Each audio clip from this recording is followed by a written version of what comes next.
4 in the morning, I'm thinking about money. I need it, I want it, I can't even sleep. Could be gone any moment, know the cops looking for me. I'm not stopping or slowing, cause I gotta. Let's start from the beginning. Of course, your stage name is Hollow the Don. What is your real name? Nigel Bennett. Nigel Bennett. Your parents' name? Herman and Arlene. Okay. And both of that's Bennett? Yeah. Okay. Is it any other name, like nickname, old stage name, family name, that you go by other than Hollow and Nigel? For sure. I had a bunch of names. Yeah, you want to name a couple of them and a story behind them? Yeah, and my hood growing up in Astoria, Queens, they used to call me Little Scotty because I was like a big Scottie Pippen fan. They had all his jerseys, so they used to call me Little Scotty. And then when I moved to Houston down in Texas, they used to call me N-Ben. Know what I'm talking about? For Nigel Bennett, that boy N-Ben. Know what I'm talking about? My bad. I just went into Houston mode. My bad. You definitely did, yeah. Okay. Yeah, but so like that took me back just now, but yeah, they used to call me N-Ben. And then, my first official rapping name, mind you, I'm still a teenager, it was Flames. Okay. And then I battled a nigga for his, like, that was named Flames in Queens, and this nigga was like, a street nigga. He just came home, you know what I'm saying? He was giving it up. Right. So we had to go at it for the name. And, I beat him, and he even gave it up, like, because I was crazy back in the day. So, like, he even gave it up, like, but I still just moved on from the name Flames. Because I'm like, I don't like that. Another nigga thought that must mean my name ain't that unique. Okay, that makes sense. That makes a lot of sense. Then I went to Hollow, from, like, just Hollow Shells. No, excuse me. I'm skipping it, my bad. That's why I said I had so many names. I went from there, I went to Hollow Tips. Because I'm like, I can go through anything, go through a vest. So I always had and then that shit happened again when I Googled somebody, nigga name was Hollow Tips from like South Carolina. So then that's how Hollow the Dawn ended up. Okay. So you went down the list and made that shit as unique as possible. Yeah, honestly, I even skipped some stages because it was just too many names. Okay, understood. What city and state were you born in and raised in? I was born in Brooklyn, and raised in Queens, and pretty much Houston because, my pop was living in Houston, so even as a kid, I used to go to Houston and spend summers there. And then when I became a teenager, I moved to Houston, and it really made me like the man I am. So I can't say I wasn't raised in Houston because it played such a big effect on my life, spending my high school years and teenage years out there. So you went to high school in Houston and in New York? Yeah. Okay. So that's why the Houston come out you like that. You really from out there? Yeah. I was, like I said, since a kid, I was going out there, 5 years old. And then I moved there, I think 14. I moved there, started on high school. So how was that? Like, what was the difference between Houston and New York and going back and forth? Like, how did you do that? I mean, honestly, I never looked at it as differences and then compare it. I was more looking at it like gaining a new experience. Okay. So I guess since my outlook was like that, I never really had an issue outside of, getting arrested and ended up, because in New York, like, I guess that's the one thing that affected me because in New York, you could do some shit and, get out the way. In Texas, you do shit in a small town. Motherfuckers get to talking and, you know what I'm saying? Like, right. Yeah. You get to know you did shit. Oh, this nigga, they the one that did, so I kept getting locked up and kept getting charges and shit like that. Right. Okay. So what, if anything, did you do as a child that showed that you would be a great rapper? When I was trying to think of the age, I had to be 5 or 6. I wrote down lyrics to from Biggie's song "Ready to Die." No, I had to be a little old since "Ready to Die" came out. Yeah, I probably was like 8 or 9. And I wrote the lyrics down to Ready to Die and a few other rap songs and memorized them. And, I did that at an early age. And I wrote my first rhyme at like 5 or 6 before that. So. Oh, shit. And you know what? I skipped one, so I'm glad you just brought that up. What is your birthday? Because I got Rex's wrong because we pulled it from Wikipedia. Oh, 12884. Okay, bet. Damn, so you was rapping since basically 5 years old.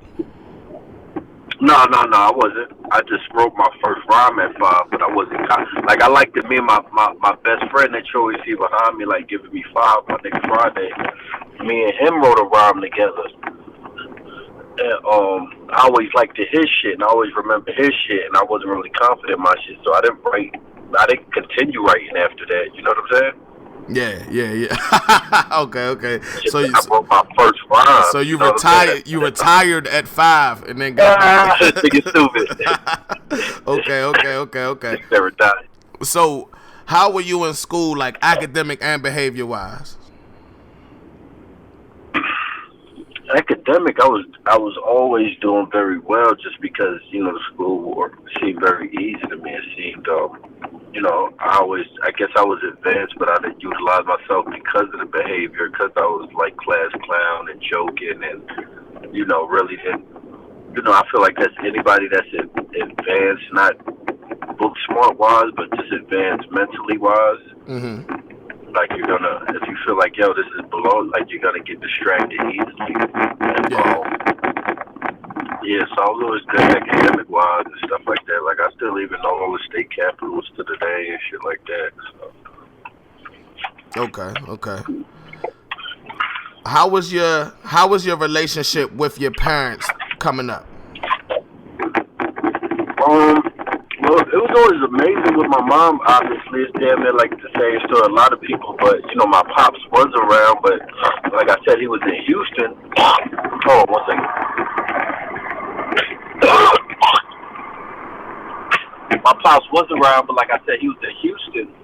So, I didn't see him all through the years stuff. So, me and my pops' relationship, wasn't as solid, obviously, as a pops that's there every day raising your son. But I still wouldn't say like my pops wasn't around. Like, I would never say that, because there's really people that pops never was around and never got to meet him. You know what I mean? Right. Yeah. Solid. But so if your mom live in New York, your father live in Houston, I'm assuming that they weren't together. No. Okay. All right, understood. So who was your biggest motivator, and can you tell a story about how they motivated you? Rap-wise, just as a child, or? Well, actually, both, if you don't mind. Yeah, because like I said, they called me Little Scotty, so, Scottie Pippen was like my biggest motivator, because, I had them hoop dreams.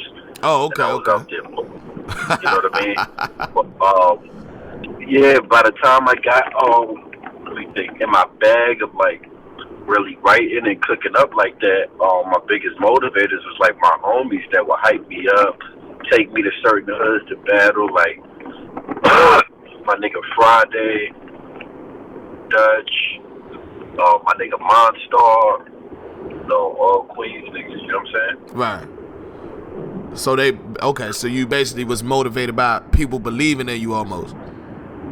Yeah, they would add me up and shit. They would argue, be like, my man, I would always get them calls, like, anybody. That's why, it was funny. Rex said in the 15 Minutes of Fame, oh shit, they out here selling that thing. Goddamn. My bad. Get back. I'm like, wait, she waving? I'm like, oh yeah, okay, never mind. Nah, don't be a victim. Yeah, I'm not from out. I'm somewhere in Cali right now, like I ain't from, so I don't know what they doing out here. So boom, damn, I lost the question. You were saying about basically people bringing you to the ciphers. You said something Rex said made you laugh. Oh yeah, exactly. Yeah. Something it was crazy what Rex had said, because he said I'm not from his era, and it's like he probably mean I'm not from Harlem, because we didn't run into each other or something, but I'm definitely from that same era, like, started battling in 2000. Like, I'm sure Rex probably battled a year or two before that, but that's the same era. Right. But it's like Harlem's different. It's so small. They gonna run into each other. In Queens, like me and DNA probably never gonna run into each other. Queens is huge.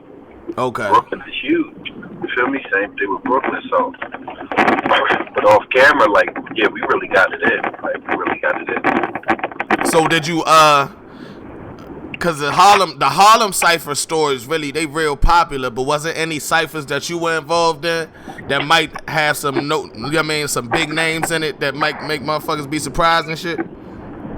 Nah, I mean, well, it was more like, you know, they got battle rap names more of like, it's not like, you know, they had Cam said he battled Lux and Mate said he battled Charlie you know what I mean? Okay. They got like the legacy like that, which is huge and incredible. That's why I love Harlem. But me, not now, like the only time I ran into somebody with a name is probably Ransom from 18 with I fuck with Ransom. Pain. Yeah, me and him. Yeah, facts. No, he gets crazy. Me and him battle on Times Square. Okay. And shit like that. I also battled Johnny Cash, Ghetto Ghost. I don't know if you see him versus Nemesis back in the day. Okay. He was on 106. He won 7 weeks. You know, cats like that. But you know, he's definitely active. Okay, and we gonna get to all that too. All right. So, what was your biggest hobby? It might be basketball, but what was your biggest hobby before battle rap, and how often did you spend on that hobby? It was basketball. Yeah, basketball. You know, every day, you know, as much as I could. Let me say, 'cause sometimes you can't just do it every day. As a kid, you know, you got shit to do. But I'm saying it's like kids that's grown up. They got shit to do, my nigga. But you get what I'm saying? Your parents my mom might not just let me go hoop every day, but I try to as much as possible. Right. Okay. Now, where we at? Oh, so did you see a future in basketball? For sure. I definitely did. When I was in high school, and my dad was mad at my behavior, and he made me stop. He took me off the team. Oh man, not to get off topic because it's not that type of interview, but I don't like when parents do that, dude. Exactly. I don't like when parents do that. But cause, you know, I started smoking weed and thugging after that. Like, he was better off leaving me on the team. Yeah, exactly. So that makes sense.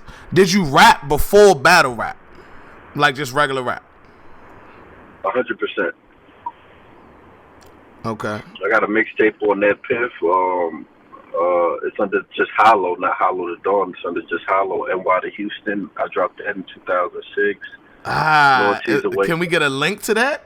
I need a link to that shit. Oh, all that shit is out. I got I think I got 2 mixtapes on that Piff. I got one I took off of iTunes, but I had shit on iTunes. But these is all years ago, from like 2011, 2009. Right. Yeah, I want to play a little clip for the people, like a little couple bars real quick. Oh, okay, yeah. I give you a link to that. Okay, all right. So, what was your first battle you can remember off cam? First battle was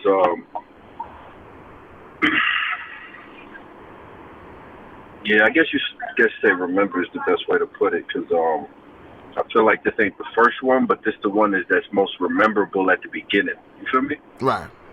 And it's when I went up to 106 in Park, when it was actually on 106th Street and Park Avenue. Right. And I didn't know it was an age limit. I was only 17. Is this joint live, or you gonna edit it? No, it's not live at all. Yo, let me order. I'm in the drive-thru. Oh, how do you business, yeah? Hi, how can I help you? How you doing? Can I get a sourdough jack with no bacon, though? No bacon, okay.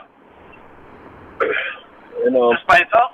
Yeah, by itself, and and 3 jalapeno poppers. The 3-piece jalapenos? Yes, sir. And damn, I feel like being greedy. I ain't gonna hold you. Yeah, let me get some small spicy nuggets. The popcorn chicken, you mean? Yeah, my bad. Popcorn. I'm calling everything the wrong thing, right? My fault. Nah, you're good, man. Yeah. The regular, just spicy ones, right? Yeah, just a small if y'all got it. Okay. That's it. All right, man. Does everything look correct on the screen? Yes, sir. All right, man. That is going to be 1353. Okay. All right, appreciate it. Yo. Yo. Yeah, so my bad. So it was back when 106 in Park was actually on 106th Street and Park Avenue. So I went up there to try to, enter to be on the show, and I didn't know it was the age limit. You had to be 18 and up to do the show. So boom, I was like, I see mad ciphers. Like the line was around the corner, like a smack line. Like imagine a smack line for like, Summer Madness 2, like one of the biggest events. Right. It was like that, but every 10 to 20 people, it was a cipher and the niggas battling. And this was like, for freestyle, to get on Freestyle Friday? Yeah, this was the audition to get on Freestyle Friday. Okay, that's crazy. That's crazy. That's dope, though. Yeah.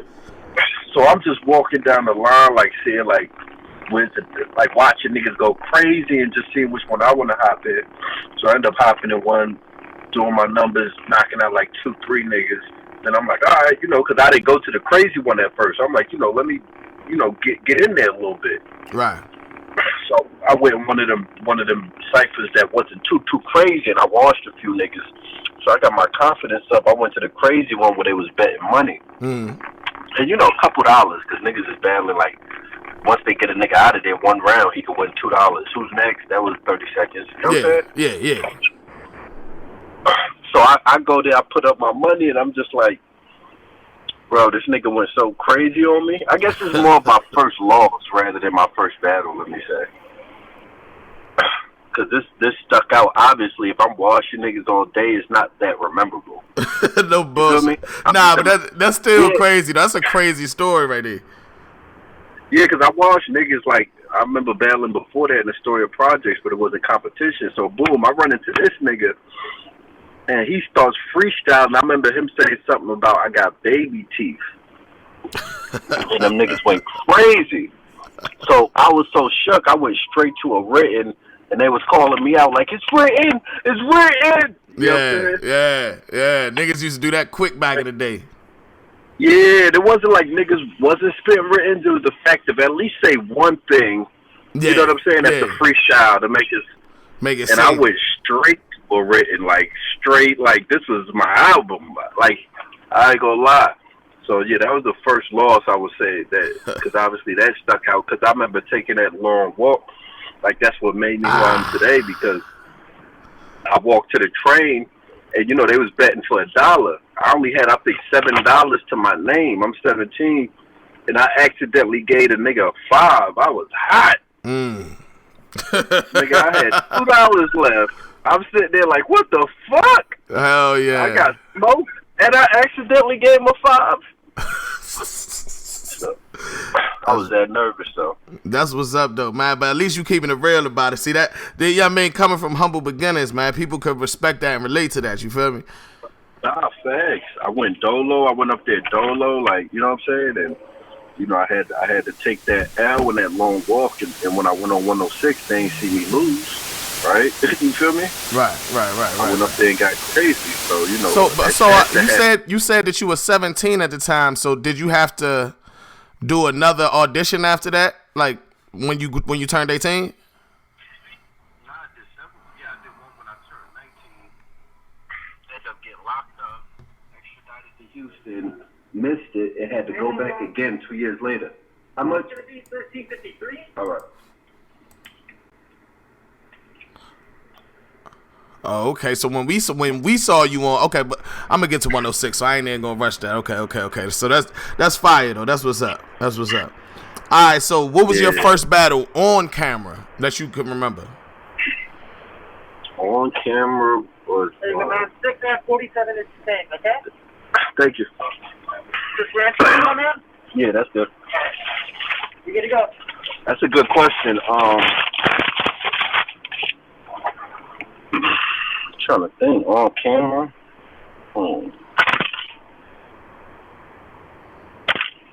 Yeah, like, because shit was off camera for so long. I guess maybe Fight Club, but they never released it. I guess what you're saying, what got put out?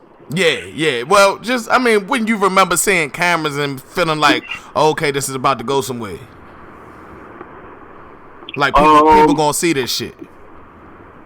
Around the time of like when the DVD started popping, I did I forgot the name of the DVD, like a Hood to Hood type of. I think it was called something Hood DVD. Okay. I battled up in Harlem, and that's when I seen it because I was on 106 before like the internet started popping and shit like that. So Right. like, Hell yeah. niggas was still like on MySpace and shit. Coming through the eras, was it anybody that you consider a rival over the years? Like somebody that from the other side, like you from here, they from there. It's like, I can't wait to get to this nigga. Yeah, it was T-Rex for a while. Oh, really? Yeah. And it's not about where we from, more just like these rivals. You said it was more about what now? I said it wasn't about where we was from as much as it was just rivalry. Okay. And that battle never happened, did it? Nah. Man, so what made y'all rivals then? Because the first meeting at Smack's office, I had, disrespected them, they felt, you know? Oh, okay. So this was at the early URL days, or is this Smack DVD days? Smack DVD, this before URL event even happened. You got your window down? Yeah. Okay, that joint loud as shit. Oh, shit. Alright, let me pull over somewhere, because I'm smoking. Oh, okay. Facts. Almost at the spot in like 5 minutes. And I got the seatbelt rigging. I got all type of noise. So. Yeah, because I clipped back to the interview a couple times throughout, so I don't want them to miss no good stories and shit. Yeah, my bad for having this shit so choppy. Nah, it's all good. That's how niggas rap. It sound better now? It sounded a little better. It sounded like you was on an airplane at first. Now it sound like you in the car. Okay. It sound better now? Yeah, it sound 100% better now. Alright, cool. Man, that shit sound, I don't know what the fuck you just did. That shit sound amazing now. Okay. Alright, so let's run through these years, man. What year was it when you started battling on camera? Like professionally, I would say. 06. 06? 06, okay. And that was what, Fight Club? Fight Club at 106 in Park. What year did you realize that you were a star in the battle? You know, you have that moment where it's like, okay, I'm one of them guys. I didn't really feel that until because my bar was set pretty high. So until the Lux battle. Until the Lux battle, really? Yeah. Oh man, okay. Because I always felt like coming into the new era, you were everybody's favorite battle rapper, like battle rapper's favorite battle rapper. But they won't tell. They ain't telling me that. Okay. Only maybe like 1 or 2 people would told me that. Okay. So do you think that helped you like level up with each battle? What helps me? As far as not looking at yourself like you're everybody's favorite or like you're the best, sure. Does that keep a chip on your shoulder? For sure. Okay. Let's see that. Okay, so that goes towards motivation too. Mm-hmm. Yeah. Well. So, what was your single best year in battle rap, and why? Best year. 2000.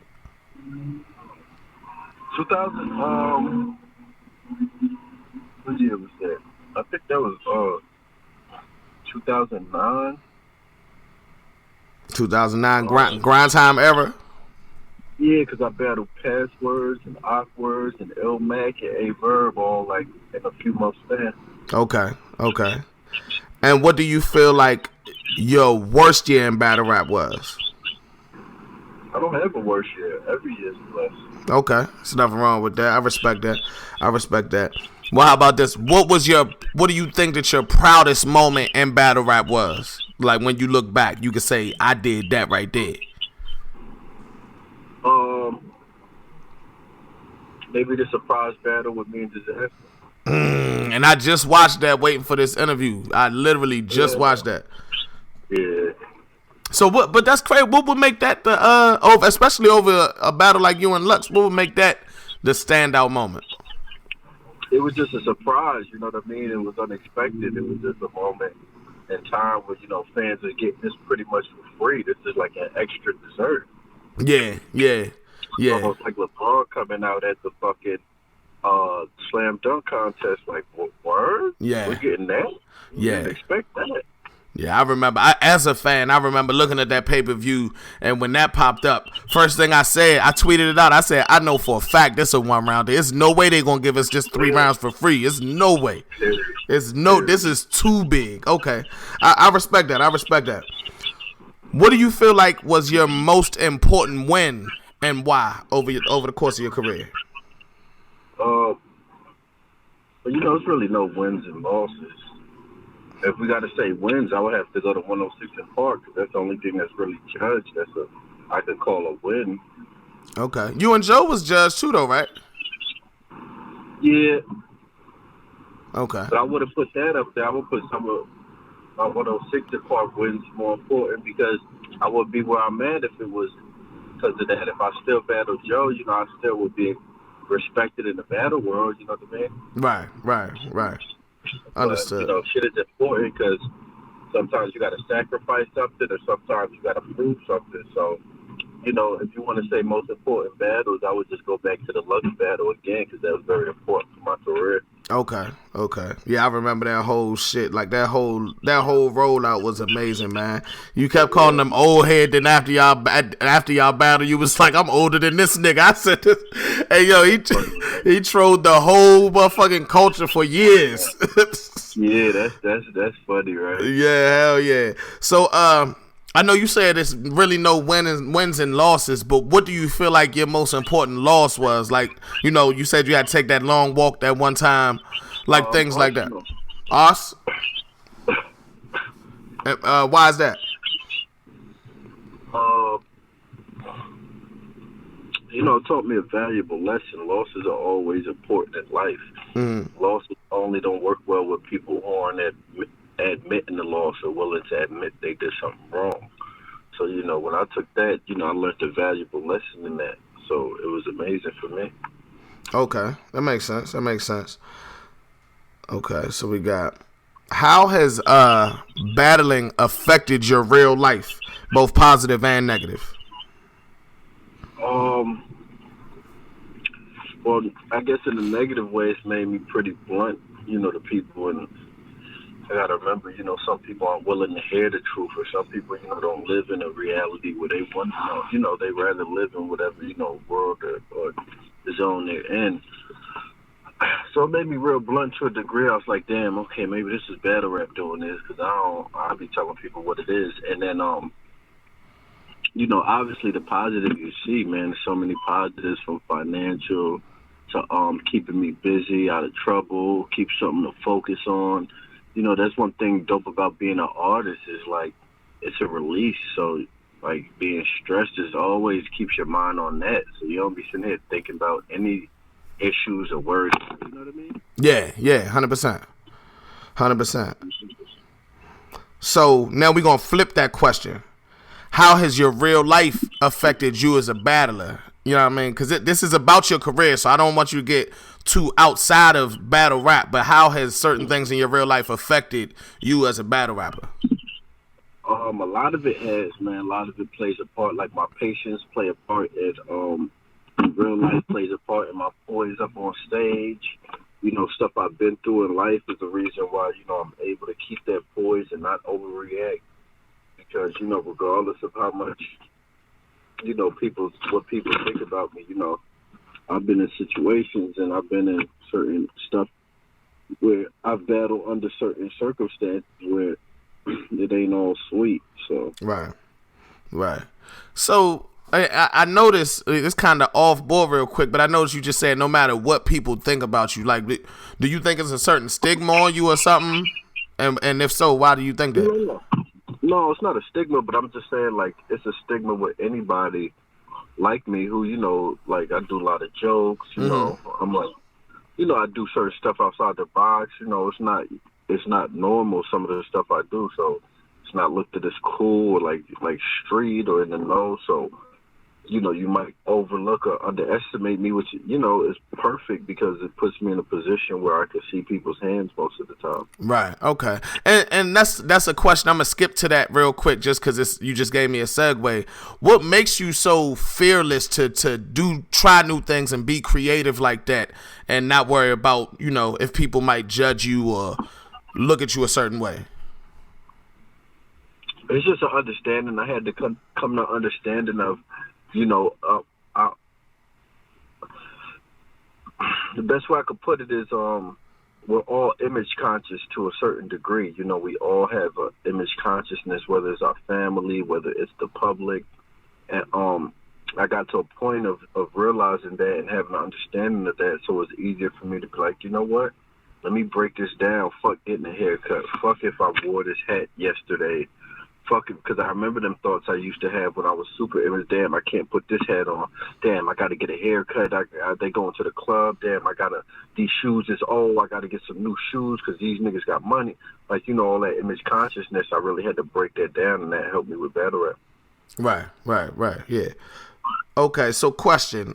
Is there any classic footage maybe that's accessible on the internet or that you can send me of you like prior to battle rap or behind the scenes that, the people might want to see? Not battles though, maybe like me just rapping. Like old days rapping and stuff? Yeah, I mean I could send you something from like 06. Oh yeah. That type of thing right there. That's what I mean. I'm thinking like the consumer, and I know that's the stuff that I love to see. Just knowing that people really came from that, seeing that hunger. I'm gonna bring up a battle in a second that it's gonna mess you up a little bit. You probably gonna be like, hold up, what in the world? Okay, so now we getting into your personalized questions. We're gonna get straight into it. A lot of people don't know that Mook was your tag team partner way before Lux was. Lil Mook.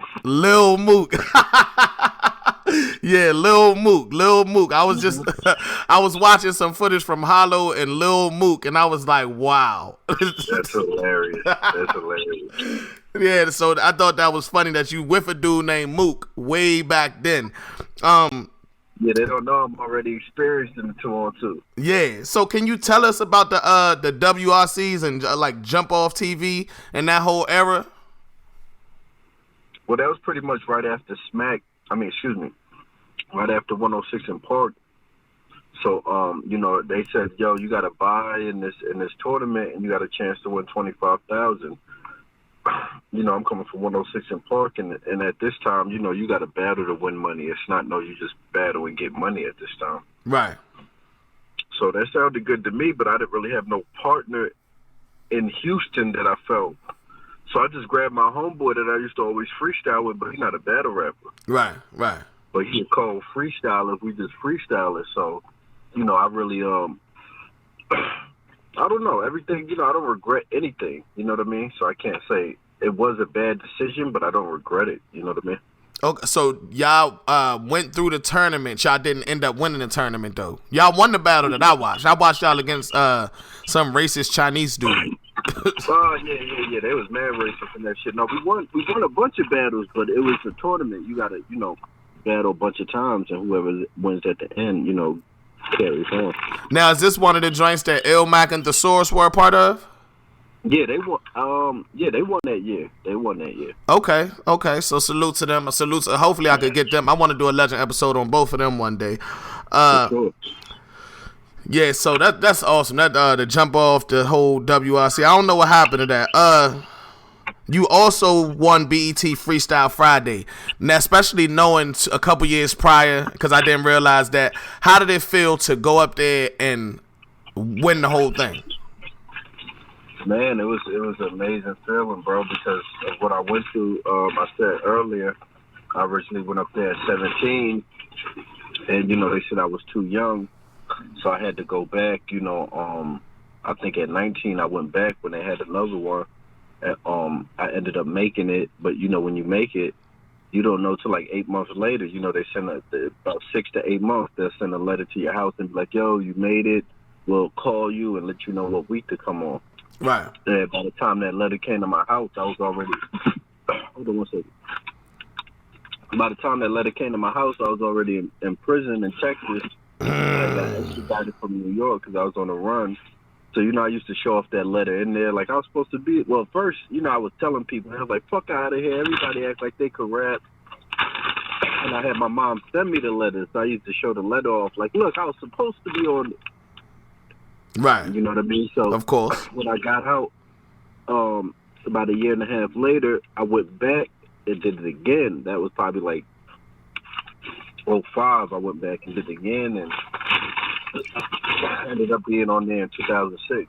So you technically tried out for Freestyle Friday 3 different times, or went to the trial for Freestyle Friday 3 different times. Yeah, I tried out twice and went 3 times.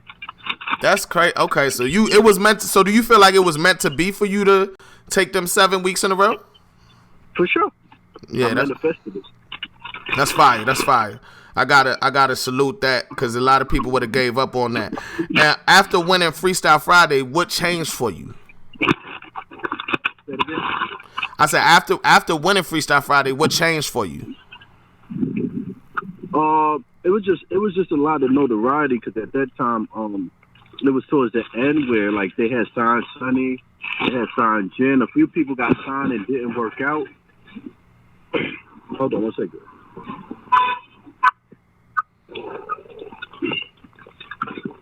So when can you hear me? Yeah.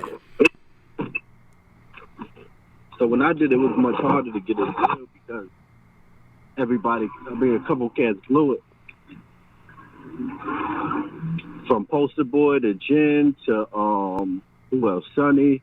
So I had like Disturbing the Peace, meet with Disturbing the Peace, and they really liked me, and then I was still on parole at the time.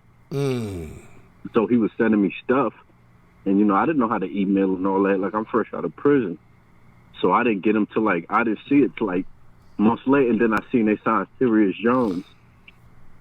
So I was like, damn, they was looking for a battle rapper. Right. So, you know, I ended up signing another deal with, damn,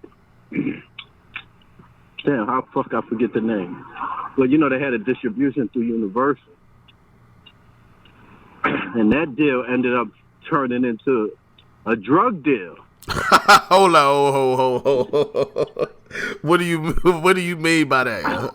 Because the CEO of the company, like, he gave me a little advance, but he didn't give me my whole advance. And then I guess the pop artists they had like didn't do what they thought it was supposed to do, so their budget wasn't the same. So I end up trapping with him. I'm like, you know, I'm on his ass about my money, and he's like, yo, come out here to Arizona. You could do So I end up, you know, just selling 80s, 30s, lean, 60s. Yeah. Okay, that's what I felt like you meant. Like, is you saying that y'all flip the pack money or something? Like, it turned from a record deal to a drug deal with this nigga. Okay. So that was like 07, 08ish. I was dealing with that. You know what I mean? Oh, so you went straight back to the streets after 106. Well, nah, my thing was, like, mind you, you know, I went to the penitentiary, so I'm not even going to say I went back to the streets. I'm over here in Arizona jugging with him, you know, with the white folks. I'm feeling super safe because I'm like, I'm not on the corner. You know what I'm saying? I see what you went back. You went back to the game. You went back to hustling. You ain't go straight to the studio after that. Like 50 Cent with his first deal. Because mine was 06, so I was fucking with Disturbing the Peace. I was on the music shit to about 07, and I did the deal with him. And when that fell through, I ended up like the end of 07, 08ish doing that. So it wasn't like a year or two until from 106 till I went back into doing that. Right. So did that make you feel the way like you just on national TV killing niggas, and then you end up, you know what I mean, selling pills to suburban white kids and shit?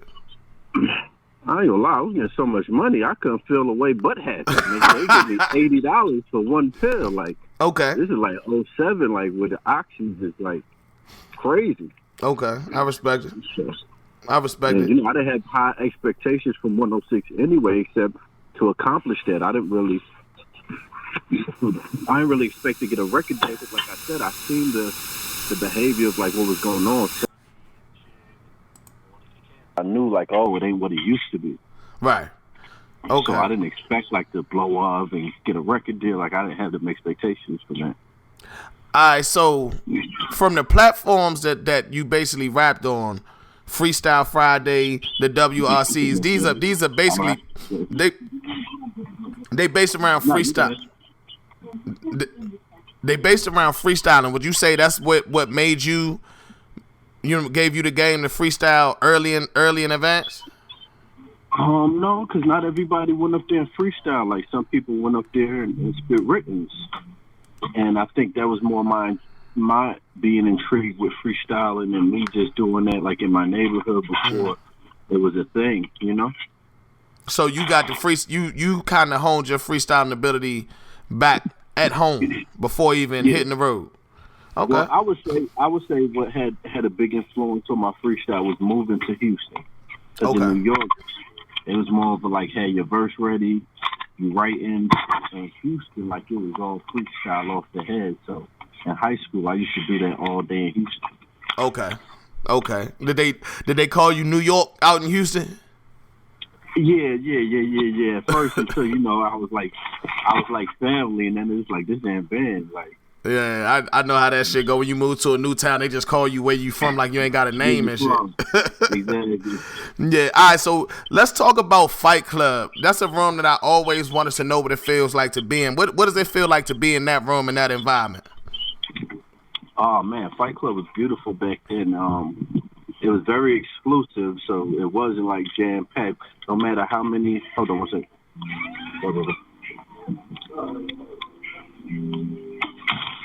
Okay. Yeah, it wasn't like jam packed. So, can you hear me? Yeah, I got you. Yeah, it wasn't like, even though it looked like that on camera, it was really like invite only, exclusive. It, I don't know. The energy was definitely different, man, because they put the pressure on you. You know what I mean? You might have to go like 6 rounds with somebody. Right. So what do you think your record at Fight Club was? I was undefeated at Fight Club. I was undefeated. The only loss I took was the one against Arsenal on camera. Like I did Fight Club before that. You know what I mean? They did that when Smack and Grind Time and people started coming back around. They did that. I did it way before that. I think like in 2007 or something. Right. Yeah, Fight Club. So as far as like just the raw, is that the this is wild homo. Is that the rawest room you've ever been in? To like the rawest environment you've been in rapping? Nigga, that wasn't that crazy. I thought you were gonna say something crazy. Nah.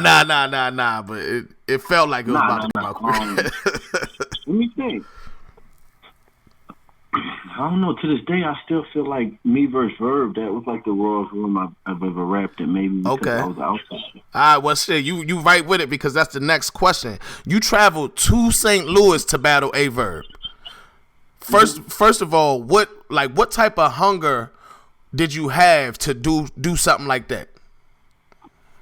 Oh, I was ruthless. I was ruthless because I wasn't getting the respect, from New York. I was getting the respect online because I did Grind Time and all that. Mm-hmm. But I didn't feel like I was getting the respect in New York, so that's why I went to do that, to make a point of that. Right. Nobody was going. Clip said he was going to go. I think I said he was going to go. Everybody was on World Star doing blogs and nobody went. So I just pulled up like hookies, you feel me? Yeah.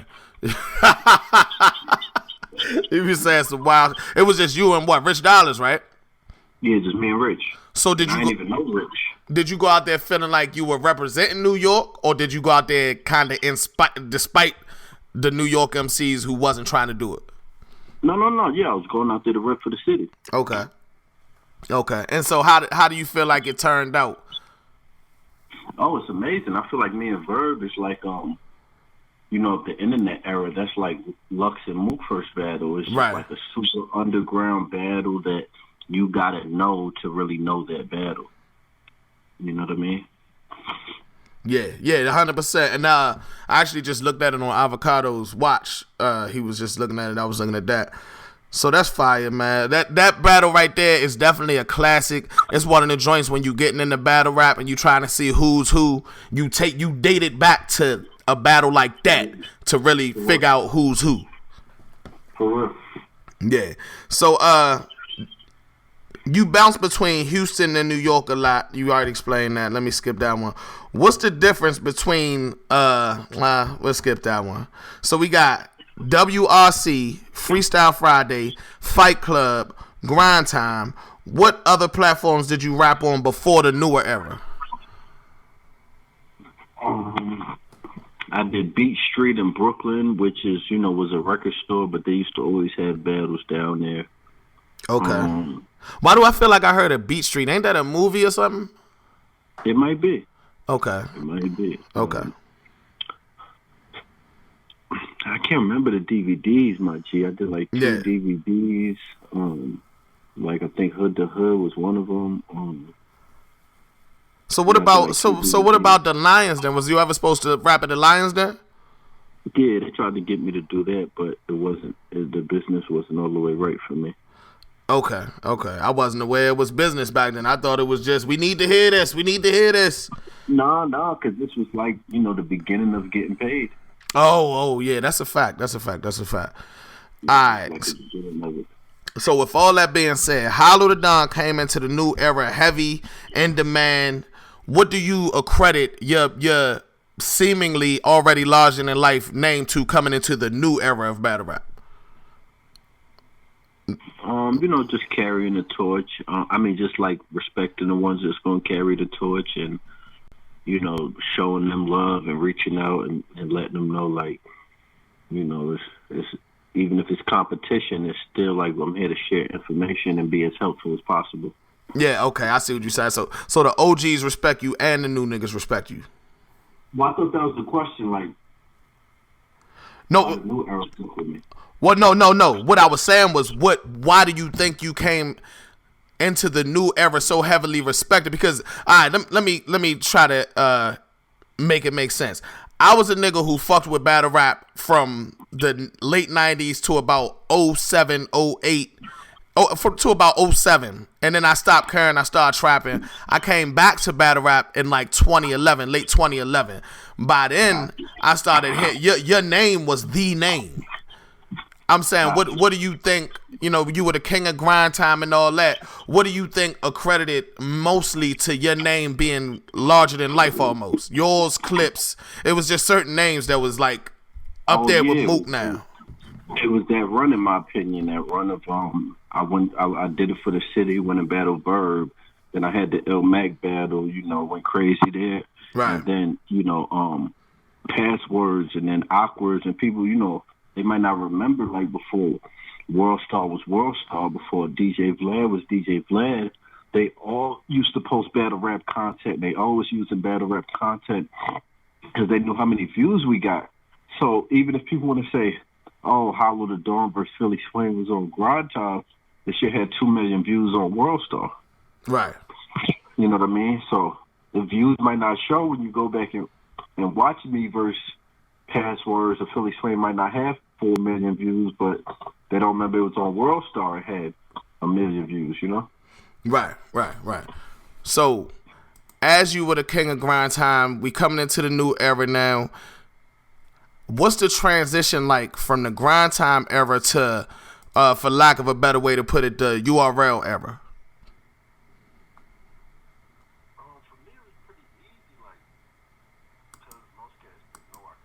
Dude, so it was for me. It was a dope challenge because I knew I could do it. So I was just waiting to prove everybody wrong. Transition was pretty smooth for me. Man, so it really sounds like, I never knew this about you, but it sounds like while everybody else is looking at you one way, you still felt like you had a point to prove to these niggas. For sure. Okay. And that's always what's dope about life. Is like that's what gives me motivation.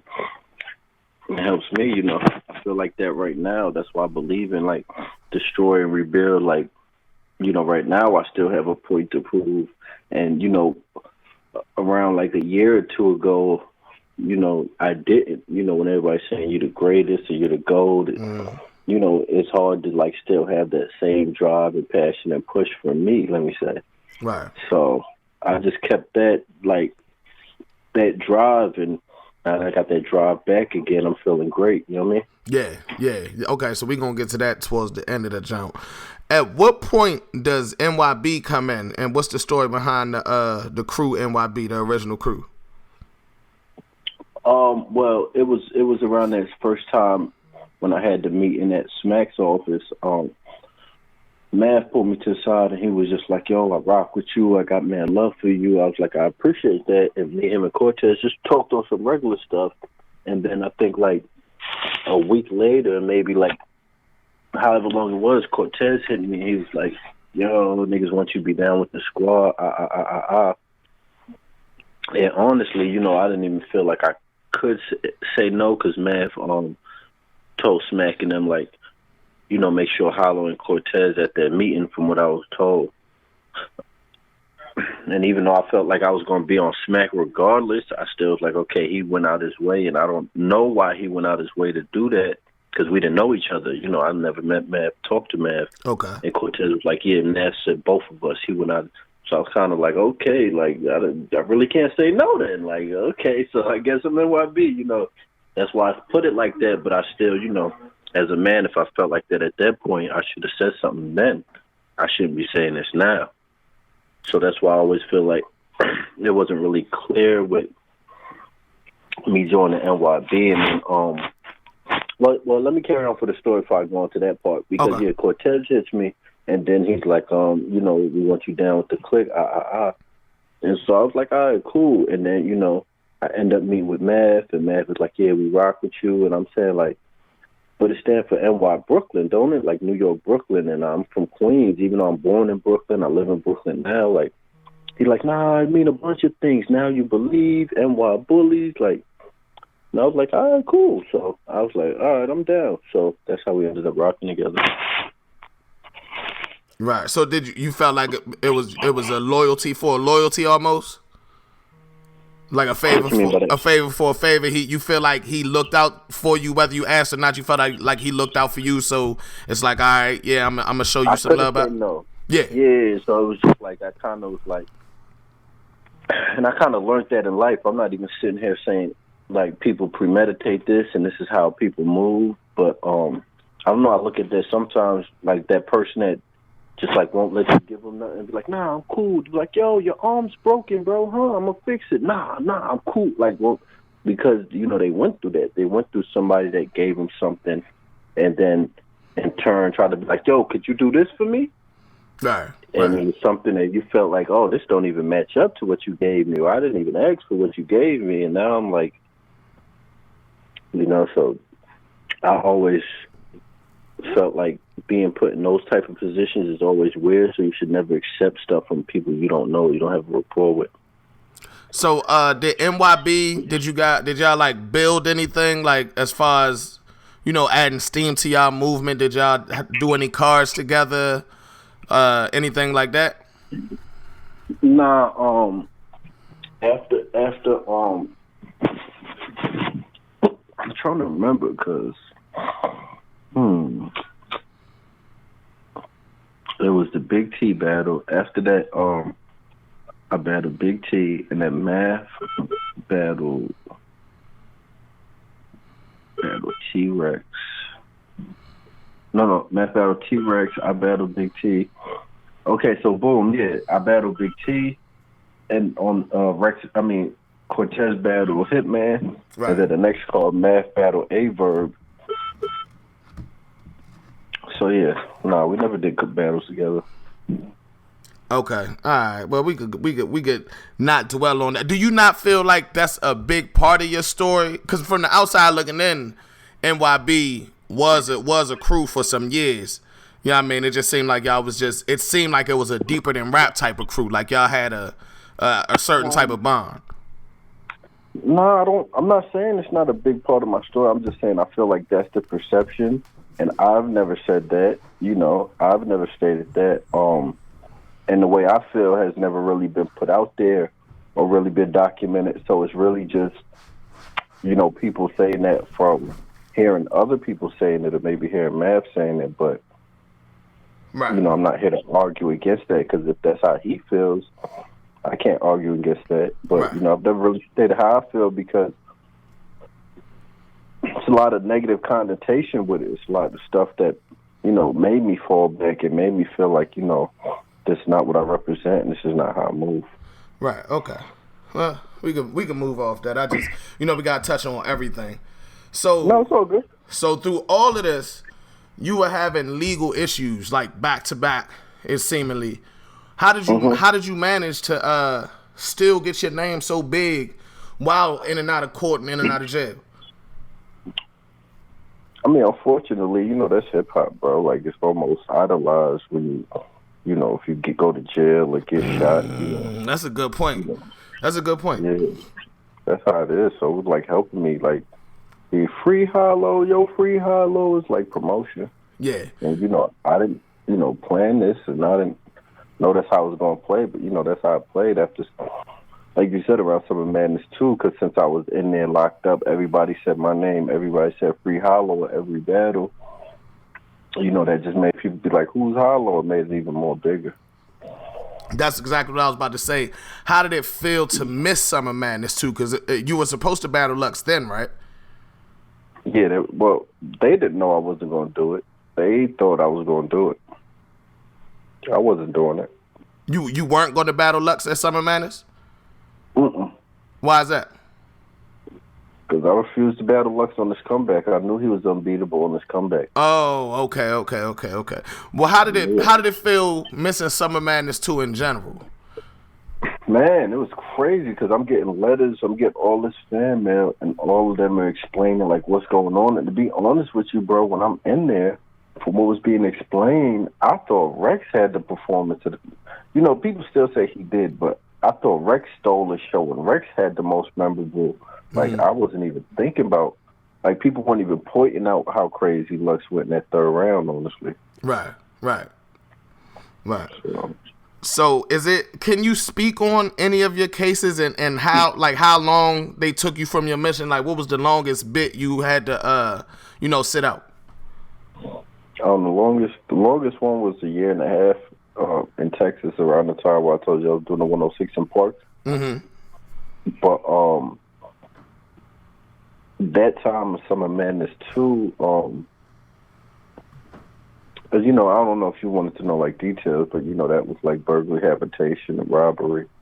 Oh, okay, okay.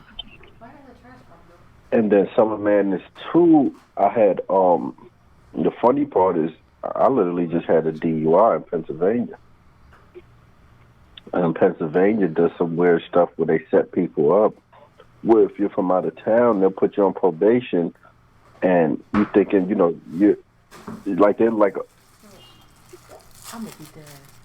don't know if they said they're going to assign me an officer or call in, but they accepted my Interstate Compact Act. I didn't have a Pennsylvania address. So they clearly let me go knowing I'm going to New York. You feel me? Right. And I'm never assigned a probation officer, so I end up having a warrant and getting extradited and doing 6 months pretty much for, like, my first DUI for. And that wasn't. It wasn't no, like, violation involved or nothing. Just straight for the. Yeah. No, I had signed for 6 months probation. They put me on 6 months probation. They ended up arresting me like a year later. Like, I did the whole. I figured, like, okay, they never assigned me a probation officer. I called in several times. I can't get through to nobody. Like, they're all saying the same thing. So I'm just like, I guess I don't get in trouble for 6 months and I'm good. Right. And shit, like 8-9 months later, they start saying I have a warrant, and then, you know, I'm still, like, doing my thing, so I end up getting locked up in New York with, like, a quarter pound or some loud. And back then, they treated them shits like guns, didn't they? No, this is New York. It's probably, like, if I got caught in PA, yeah.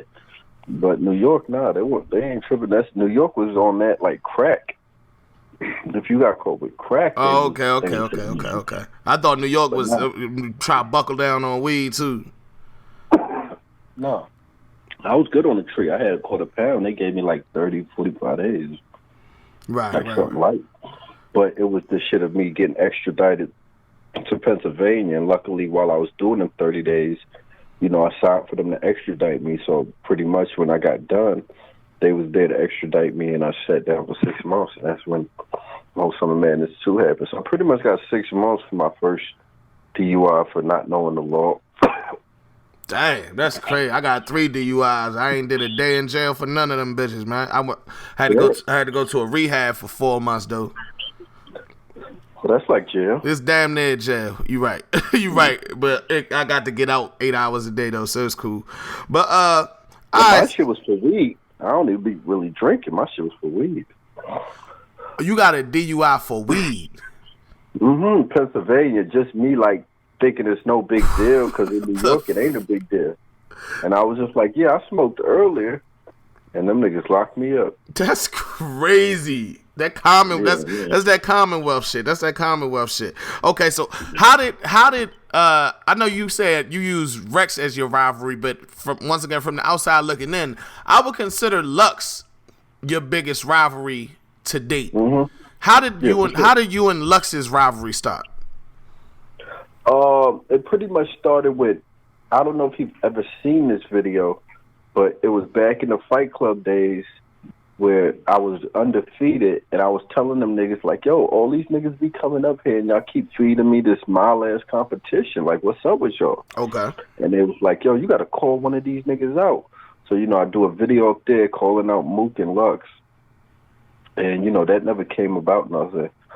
I called Smack and them trying to get on Smack to battle on them. That never came about nothing. So when the Grind Time era came about, and I don't know if Lux or Mook ever seen any of that or Smack ever called them or whatever. I'm definitely about to try to find it though. Find what? You said you called out Lux and Mook. Yeah, no. The next one I'm about to tell you can find. You can't find that because Fight Club never put it out. Oh, okay.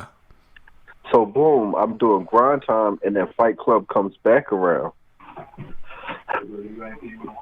Nah, hell no. And Fight Club comes back around, and when they came back around, I'm like, all right, I'm gonna get Mook or Lux.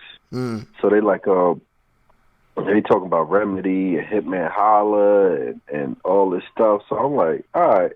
So I do a blog being like, man, where Lux at? Where Mook at? Like, fuck, I'm battling these niggas for. Mm-hmm. You right in my city, blah, blah, blah, blah, blah. And I do that blog. You can find that. That was on World Star back in, like, 2009. Okay. And I'm in Mobb Deep, RIP to the God Prodigy. I'm in Mobb Deep Studio. Shout out Havoc. Yeah.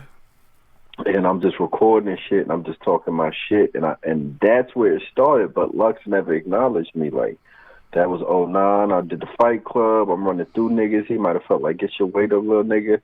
So it wasn't until he made his announcement coming back in about 2011 where he said, he did a conference and he said, yo, I got 3 names, Hollow, Iron Solomon, and I forgot who the third one was. But I was like, all right, cool, I'm with it. So everything was all just competition. Until one day, you know, I'm in the Bronx, and unfortunately, you know, this is back to the trap, and like, you know, I was always the nigga with the plates, you know, with the zips, so you know what I'm saying, around this time. Yeah.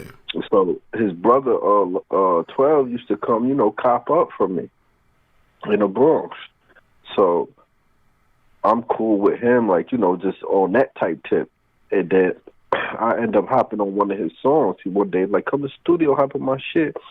I do a verse, I hop on 12 song, and you know, this back when I'm just like freestyling shit, I'm not taking shit serious because I'm a battle rapper. Right. So I just freestyle a 16 or 12, put on a song, and then he has Lux hop on the song, do some LL shit, spit a 32, body the whole song. And then Lux does a blog after that talking about, well, he's just doing a blog and people mention my name. And he was like, yo, if y'all want to see how me and Hollow battle come out, just go to that song, You Ain't See It Coming by 12. Yo, and I'm like, word. Okay, Mind you, Lux. I like that. you. I like that move right there. Of course, it's a chess move, but mind you, this same blog, he calls me up. And I'm not thinking, like I said, it was competition at this time, so I have no personal problem with Lux. I'm just thinking it's all competition. So when he calls me up, I'm like, oh, what's good? He's like, always me, always us. What's good, loved one? And I'm just like, oh, I'm chilling. He's like, kid, I'm hotter than the stove. I'm the man out here. What's good with you? And I'm like, why is he talking to me like this? I remember thinking in my head. And a blog comes out like a month later, and I ain't gonna lie, that's what had me hot. Like, I'm a killer. That's what made it personal. What he's? Oh yeah, okay. So the blog you talk. Yeah, he did. He telling fans if you want to see. So first, I find out he hopped on this song. Him and his brother set me up, and he hops on this song, and then he calls me up and not tell me he recording. Well, I ain't gonna lie. I think in the blog he did say it, and I didn't hear him. Right. Say that he's recording. And he's talking all this fly talk to me, so that had me hot. Even in his first round, he says it like that's a ball most people don't catch. I forgot how he said it, but 12 act like you ain't see this coming. I call him, keep ignoring. It's about that song. Oh, okay. Yeah, that's why most people don't catch that part, because the song is called You Ain't See Me Coming. But you caught it though. Of course I caught it. I thought it was crazy. Okay, so that take me to the next question. You kind of helped me segue into every next question. It's that energy god. I'm the energy god. I know where you going. Yeah, Lux vs. Hollow is in my top 2 battles of all time. Do you feel like it's the best battle ever? Do you feel like it lived up to all of the build up? Yes and yes. Okay. Definitely. Arguably one of the best battles of all time. Top 3 for sure. Right.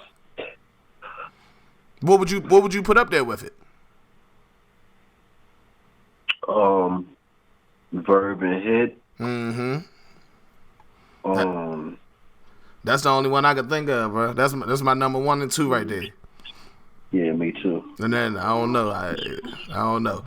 Okay, so how did you and Lux become a tag team?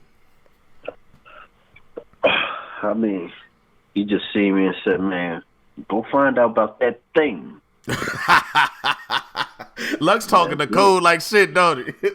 Yeah, that's just how it happened. I ain't really talked to him about no 2-on-2.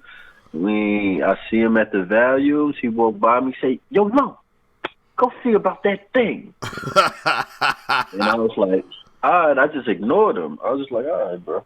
And I'm doing my thing, and then towards the end of the event, he was like, "So what they say about that thing?" And I'm like, "Oh, okay. Let me holler at him, bro. I'm gonna holler at him." And I finally I called on to what he was saying. So I called Chico, and he was like, "Seriously?" Like, he was ecstatic. Right. He was like, "Seriously?" But remember, we also did the body movie, so it wasn't mad foreign when he was saying it. I was kind of thinking, like, do we want to do the 2-on-2? Yeah, okay. So the body movie, that's right. The body movie is the one that basically had the culture saying y'all was about to do it anyway. Yeah, but remember, like, no matter how much me and Lux is building, and we both loving what we got going on with this Loaded Hollows and our own career. We both our own entities, and we both got a lot going on. So even after the body movie, like, I didn't really see him or talk to him that much. Right. So me seeing him at the Volume wasn't like, oh yeah, I just talked to him 3 days ago. You know what I mean? Yeah. So I'm still thinking like, yo, we got to really find out we could do this. Like, I had a few concerns.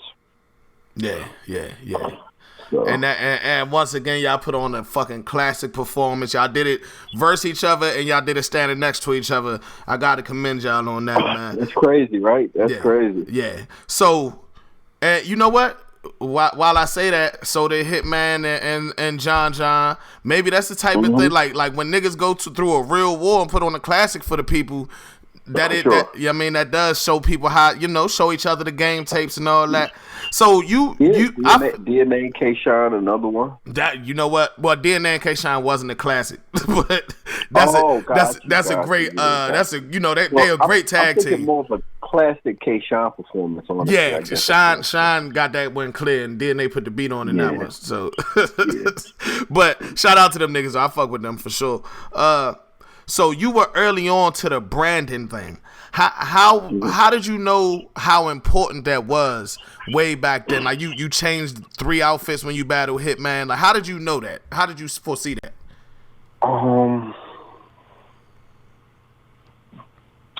Honestly, Awkward is one of the people I seen early on put a commercial on a battle, and when he did it, it made me realize for him to be putting a whole mixtape together and a whole album and doing it, it has to bring back some sort of revenue. It has to work. So when I seen him do that, I started doing the commercials, and then they got my wheels turning. Like, well, how else can I promote? Like besides the commercial, like what else could I do? And so then when I started doing the clothing line back in 2009, 2010 type, I started thinking it like that, and that was one of my ideas. And then I started thinking, oh, let me put a commercial at the end of a battle. Nobody's ever did that. Right. So I started doing that, and then I started switching shirts, and then I made my website my slogan. So it's more about, as an artist, I preach this to artists so much. They'll spend hours writing. They'll be in the studio all day, lab rats. You know what I mean? And when it's time to put out the project, just like, oh, yeah, that's the cover. Oh, yeah, that's dope. Oh, yeah, okay, throw it on iTunes. All right, yeah, we'll do it like that. And they spend about a couple minutes on how they're going to market and put out their project. Yeah. But they spend all this time on making it, but they don't spend almost half the time on how you're going to get it to the people. Right. So, I was always big on like, okay, rapping is one thing, but how do I brand myself, to be able to make money and profit off of this outside of this, you know what I mean? And that was like one of the most important things to me. Okay. So yeah, because you definitely seem to be, and shout out Awkward too, but we kind of on the other side of the fence as far as preference goes. So from where I sit, you kind of have always been a leader in pushing the culture towards branding and trying to make an actual name for yourself. So I respect that. So you said LOM was your basically your moniker prior to it being your brand? Yeah, I mean it's still just a movement. It started in 2005, and it was just a movement to promote loyalty amongst brothers. Stop money worshiping. You know what I mean? It just promoted, instill certain morals I felt was needed. And Houston, we had all the cars. Niggas had the chains, like, because niggas was in the streets. And then, when the internet came about, I was just screaming it in battles and on 106. And then, when the clothing line came about, my dude Rails sent me the loyalty shirt for goods, and people was asking, a lot of good feedback came. Next battle was Hitman, and that's when I did that to market the new brand. And that's when I released LoyaltyOverMoneyClothing.com. That's when I released LoyaltyOverMoney.com with my dude from London. Me and him linked up. He had a connect in Thailand, so we ended up doing a clothing line like that. And that was 2011, 10-ish. Started 10, launched. You know what I'm saying? Okay. And so now, 2020, would you say that is as big of, if not bigger, income for you than your battle rapping? The clothing brand. Well, you know what? Because I don't want to get too into it, but what I'm basically saying is, was that a wise choice? Looking back on it, was it a wise choice? It was definitely an incredible choice to make, and I'm definitely glad I did it. And I was ahead of the curve because now everybody's got shirts and everybody prints up their stuff. And I was doing that 10 years ago. Yeah, so that's what makes LOM stand above. Even we got Gear Trapper and we website, but that's what makes LOM stand above the ones who just coming in and still trying to figure it out, because y'all been leading the pack with that. So you battled Joe Budden at Total Slaughter, which was revolutionary for the culture at the time. But looking back, how do you grade the Total Slaughter event and you and Joe's battle? I feel like all the artists from Joe Buttons to Royce to Eminem, their hearts was in the right place. Shout out Alchemist, because he's the glue behind the scenes to making a lot of stuff happen. And all their hearts was in the right place, and they just wanted to help battle rap, wanted to see us shine, wanted to get, Joe wasn't even originally involved. It was just a show. They was just, showing love to us. And I think, when it goes into corporate America's hands and, the people that sign checks for Eminem and Royce and them, they don't have that same passion about it. It's just more of a business and numbers and how we're going to make this big, you know what I mean? Because that's how they see things. They don't see things from an artist perspective. Right.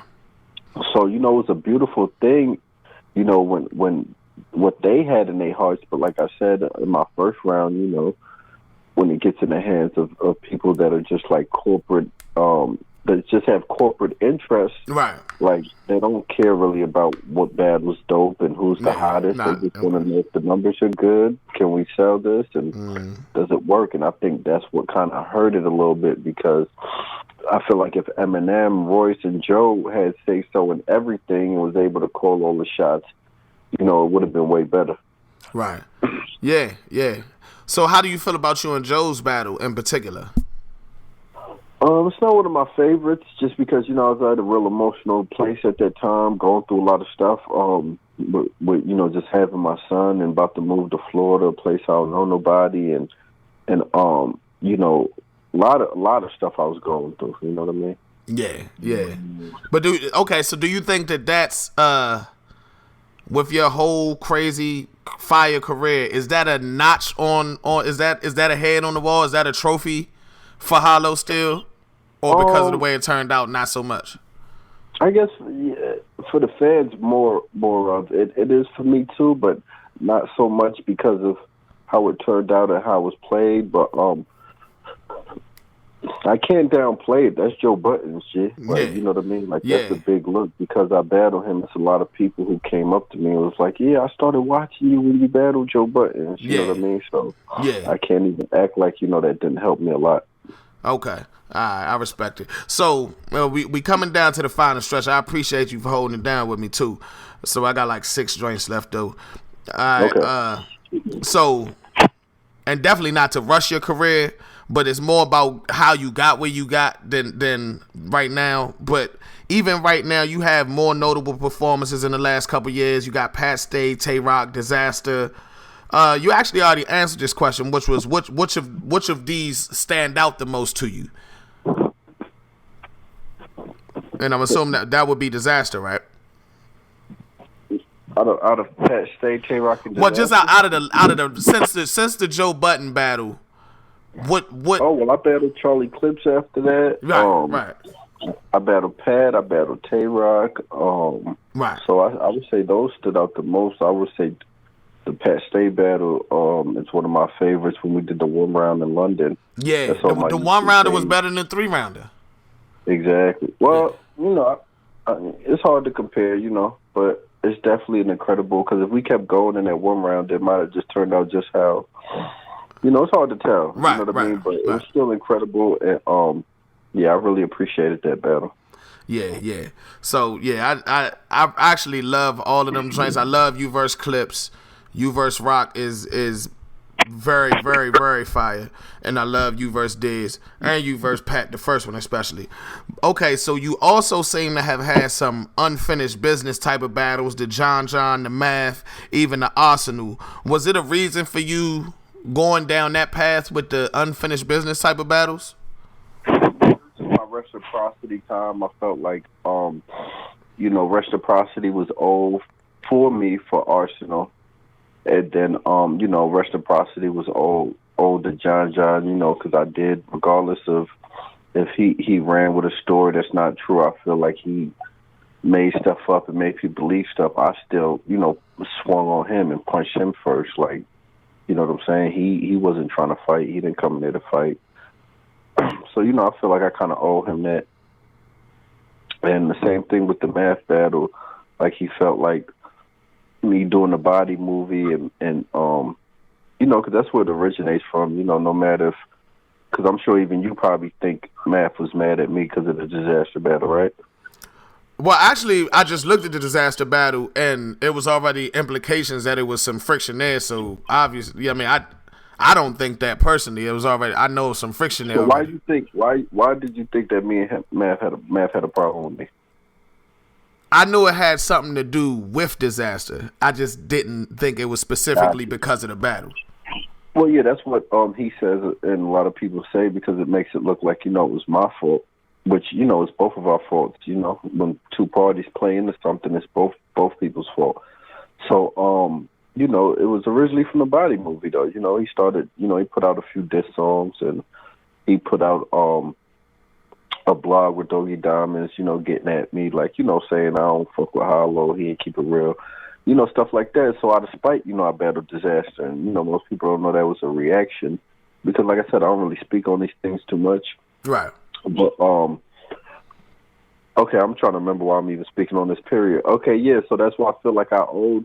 Because, you know, before I did the body movie also, I was in L.A. at a bunker event, and Key and Active was there, and, they was like doing a blog, and I was just, you know, I had my shirt there, and I was selling my shirts, and they had me in the background, and he said, you know, they was using me to try to play him, and, you know, I felt like, you know, I should have like let you know I seen them and I was out there, like I should have made that clear to you, just because, you know, I know you got beef with these dudes, so, you know, if you feel like I played you and I owe you for that, you know, this is my reciprocity. You know, he asked me to battle him in Houston, so I made it happen.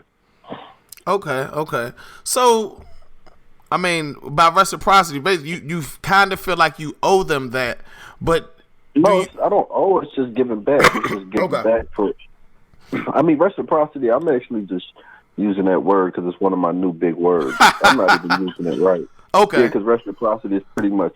But yeah, I'm really just saying. You know, I'm just giving back because I feel like, you know, I did something maybe outside of battle rap that ain't got nothing to do with battle rap. And I feel like, you know, they felt like I did it wrong, and I feel like, you know, they have some validation in what they're saying. Okay. So not so much with the Arsenal one, but with the other two, do you No, Arsenal owed me. Let's say what? Arsenal owed me. He owed me that battle. Yeah. I remember somebody tell the Denon and Non I don't do rematches, and he was. Yeah, so that's why I separate that one. But with the John and Math, do you feel like because of the reason you were doing it, you went in without as much motivation to, like, really, you know, attack them the way you would have attacked your other opponents? Of course. That goes without saying. Okay. What's that? All right. Okay. What's the fire? Okay, so we can move on from all that. And I already asked the one about the fearless subject matter and creativity. Okay, so here's one. What is your biggest regret in your career, if any? Regret? We don't live with regrets. Everything is a learning lesson. Ain't no regrets. Okay. No regrets. Okay, well, okay, I like that. So what would you say your biggest lesson that you learned in your career? I guess rather than biggest, I might could give a couple. Right. All right, so, you know, with the Arsenal battle, you know, I mentioned earlier, I learned, you know, not to always go in there overconfident at what you're amazing at. Have a balance of reality somewhat, because delusion puts you in a state of vulnerability of, like, excuse me, it's almost like having a blind side. Right. Hold on, because I'm smoking. All good. It's almost like having a blind side. So, yeah, this weed is good. Yeah, it's almost like, you know, just being too overconfident, too cocky in, like, what you do. So that was like the Arsenal thing with me with the freestyling. Like, I felt like, what, I could freestyle better than these niggas, right? And, you know, I was somewhat delusional because I should always have, like, something in the chamber or something just in case the freestyles ain't hitting. Right. So that's what made me blend in the freestyle with the written so much, because at that time I wasn't even really writing. Okay. So that was a big lesson. Another big lesson was, I can tell you a recent lesson. A recent lesson is stop having an expectation. Damn, and is these that shit just flooding in? I could tell you a bunch of them. is that expectations on the league or on the battler, your opponent, or on people? I mean, that goes with everything, but I give you an example. Okay. So you don't write your rap and then be like, oh, I know they're going to go crazy to this. This shit is crazy. That's the expectation. So then when you get there and the reaction is mild, now you're in your head, damn, they didn't go crazy to that. That's how niggas choke. That's how niggas fuck up. That's how they get out their zone. Yep. Like, don't have an expectation of what the crowd going to react to, when they going to react. You know, and I've recently been on that about, like, stop depending on the crowd to react on this part or say this part. I should, you know, be in a bag where it's like, you know what I'm saying? I leave it at that. And then another lesson is, you know, stop looking for affirmation. So I give a good example. One time Big T called me around the time he was battling DNA. Right. And I'm like, bro, wait, I might be wrong because I feel like DNA from Queens. This probably was Surf. Like I don't think he would have let me. I don't remember Big T battling DNA. Yeah, he battled DNA right after we battled. That's why I was like, I don't think it was DNA because I don't feel like he would have let me hear shit because it was like a whole Midwest New York thing at that time. Okay. So I think it was more Surf because this is when me and him really was cool. And I remember he let me hit his first round. And he just, you know, me and Big T used to always be in the dojo, like go back and forth, letting each other hear our rounds. So he called me and he just hit me like and start going. You know how it'd be like when, I don't know if you got a homie like that, you do that with. Right.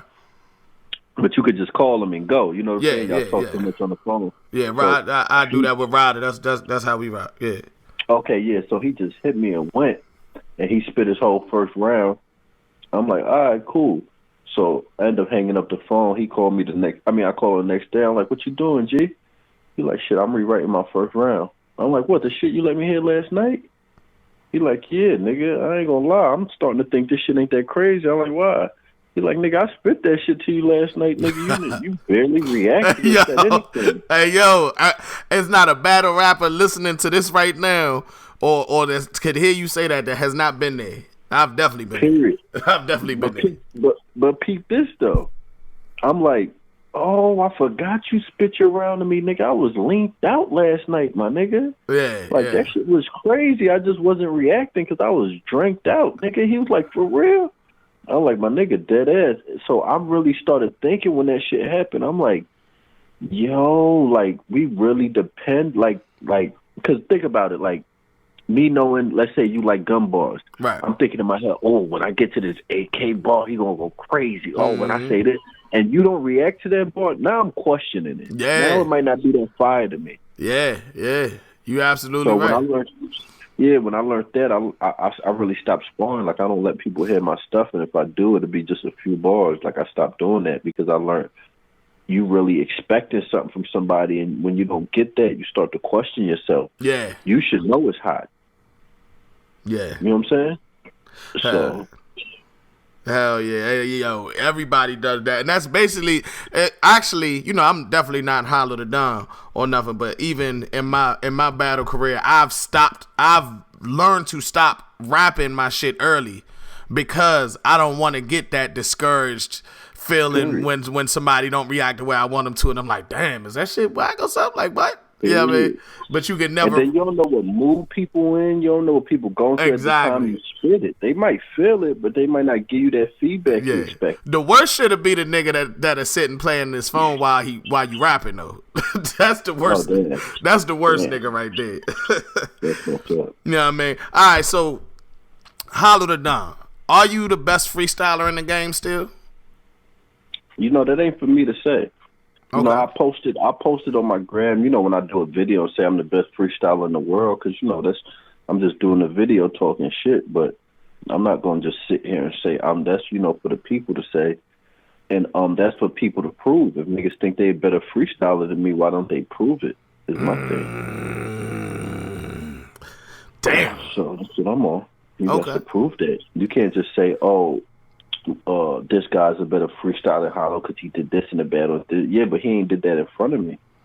And then freestyling is not just battle rapping. That's my other thing. Like, he could be a nigga that's nice as hell, with rebuttals, and then you throw a beat on, or you get onto a subject and they can't talk about shit because they ain't been through shit. Yo. Talk about your life, and they over there like, the wall is white. You know about my life? It's like Mike Tyson in a fight, how I strike. Yeah. And it's like, nah, my nigga, like, Yeah. and that's why niggas might say niggas are better freestyler than me. They're just thinking about battle rap. When I say I'm a better freestyler than niggas, I mean at every element. Yeah. I mean, you could throw a beat on, you could pick a topic, you could throw items in front of me, we could battle for a beat. Like, I do all that, and I don't think nobody on this planet could fuck with me.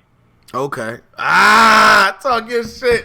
Hey, and it's definitely, and I actually said that on one of these videos we did recently. It's a big difference between freestyling and rebuttaling anyway. You know what I mean? And you know, the only person I think come close is Chef Trez, because people, like everybody, like everybody you name, I could tell you they missing that one element. Like, you could name like a King Los, and I'd be like, but he can't freestyle battle. Like, he can't freestyle battle better than none of us, but he could freestyle on beat better than all of us. Okay. You know what I'm saying? Yeah. And then you name a person like Sharon, and I'd be like, you can't give him a topic and be like, talk about your life, and I feel like he's going to do better than King Los or me or DNA or Chef Trez. I feel like Sharon is more of a like premeditated freestyler. He freestyles amazing. Like, he's the best in the world to me when it comes to battle freestyling. Yeah. Him and Chef Trez is like the two best in the world, but like I said, niggas think freestyling is just battling. I don't know what world niggas is in. Freestyling comes from hip hop, music, art. So I don't know how much you pay attention to every battle in the culture, but ARP has been doing the freestyle, the last round freestyle round. Is that something that you would do? For sure. Actually, before the shit happened, me and Sharon was trying to do a once and for all, shut everything up, and we was trying to put an event together with me, him, Chef Trez, Big Cannon, Bangs, like the best freestylers, throw us all in the room. We was working on that. That would be crazy. That would be. Yeah, I'm gonna need a pay-per-view for that. I'm gonna need a pay-per-view. Nah, for that. we was going pay-per-view. We was going to do like the first round is just a free round, so you could get all your little premeditated freestyles out, everything you thought of, get that out. Then the second round, we would probably like throw some items on the table, freestyle about that or something like that. And then the third round was going to be like a back and forth, how ARP do. Right. So Now it's going to be like different elements to test your freestyle game. That's crazy. So, all right, and I didn't write this one down, but it's relevant to my question. I feel like the things that you're doing, because the question is, do you still love battle rap? But it seems like the things that you're talking about and trying to implement and have implemented, even with the charity event, it's like you're finding a new love for battle rap and bringing new things to the culture, and that's how you're staying in love with it. You're very alert, my brother. Man, respect to you, because you said a couple things on this phone where it shows that somebody doesn't have to tell you nothing. You have a high, I don't know if it's intuition, but you can put two and two together very, very well. I appreciate that. So that's an accurate observation right there? 100%, because it's like and I'm just gonna be as blunt as possible because I don't really like putting my business and my money out there. Mm-hmm. But it's like I could have probably got like for a Danny Myers battle, just on average what I get for a battle like that, I probably could have got like 30 bands maybe. Okay. 35 bands. I ended up doing that battle and getting total like 12 to 15 bands. Okay. So I didn't give a fuck about taking the loss because I enjoy doing it. And it goes to my saying is I'd rather make 100,000 with a smile than make 1 million with a headache. Okay. I had a lot of fun putting that event together. It was stress free. I didn't have to worry about 20 of my homies at the door trying to get in. I didn't have to worry about, you know what I mean? Like, it was just a cool event. And then the next day we went to Geechee Hood, gave back. Then I went to Long Beach and made some kids cheese from ear to ear, and it was priceless for me. So I was cool. Yeah. Okay. That's lit. That's lit. I love that whole thought process behind that. So, with that being said, is Hollow here to stay, or is he on his way out? Is this like rest in peace Kobe, but is this like the Kobe farewell tour, or are you here for a minute? No, I'm here for a minute in battle rap, period. As far as me on stage, it's like you see what I'm doing. If it's not really like, you know, battles like me and K-Shine and stuff like that people want to see, I still entertain, you know, dope matchups. But you'll never see me out here just 3-4 battles back to back of people that don't make sense with the matchups, and it looks like that never was my style and my MO. So I'm getting to a point now where if it's not like something dope, like a dope idea, I would literally do a dope idea over just taking another battle. Right. You know, outside the box idea that I think is interesting. So that's the wave I'm on right now, and you know, let's see what the future holds. But you're sticking around regardless to kind of shape and mold the future of the culture. Well, that's my thing. Yeah, I would never leave. Like, even if like I made $1 million, I would just start throwing events and paying other battle rappers. Like, I would always be around. I love that. I respect that. That's how a lot. You know, if you look at sports, you see when they take off their jersey, they put on a suit. You know what I'm saying? And I think that battle rap needs people to do things like that. Stick around and, you know what I mean? Just, you know, even if you only battle once a year or none a year, just stick around. Don't disappear on it. Exactly. So my last, go ahead. You see cats like Hitman and Conceited, you know, they still come back and show love and stuff like that. Yeah. I would like to see Khan. I would like to see Khan more, because I know that the people would get excited just to have a Khan sighting. His heart just ain't in it, so it's kind of different. It's hard to tell somebody to do something. Well, no, I'm not talking about battling. I'm talking about just at the events and stuff. Oh, got you. Yeah. He pops up, but I think it's also a thing where, you know, this is me. I don't know if I would be reaching on this, but I just feel like Khan doesn't, you know, get to say the love he should get when people see him at events, just because it's such an underground thing. He's kind of looked at as like, nigga, you've been on TV 5-6 years. Like, you know what I mean? I don't think he gets the love he should deserve. I see what you're saying. I see exactly what you're saying. And I could feel that energy at the Tay Rock battle, you know, when he there, it's not as receptive. Oh, yo, Khan, yo. Yeah, it's almost like it's almost like how the rest WWF did The Rock when he started doing movies and shit. It's like, you're not one of us no more. Okay. Yeah, and that's really I think that's probably one of the reasons why he don't come around. I think he should get the same love that Lux and Mook get, you know? Yeah, I do too, because I mean, he's the original GOAT puncher, no question, not even debatable. Hands down. Yeah. So this is my last question. So after this, you could go, but if not, I do want to ask you a couple legends names just to see what you think about them. Yeah, as their legend status for their episodes when I get to them. But for this last question for your interview, when it's all said and done, what should people remember about Hollow the Don?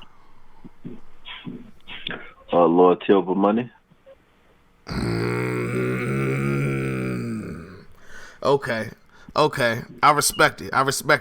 That answer was already built in. I love it. You know what I mean? I love it. So I appreciate you doing this shit. This shit done took about an hour and a half out your time. Yeah, I ain't gonna lie. Like, I hope you do appreciate this shit, because I'm sitting here like, my nigga, I don't even like talking that much, boy. Hey, believe it or not, I hate this shit too, man. But you know what I mean? Like I love this. I love this right here. You know what I mean? But I hate being on the phone too. Allergies and shit fucked up, so my throat's itching. I'm like, I'm the boy.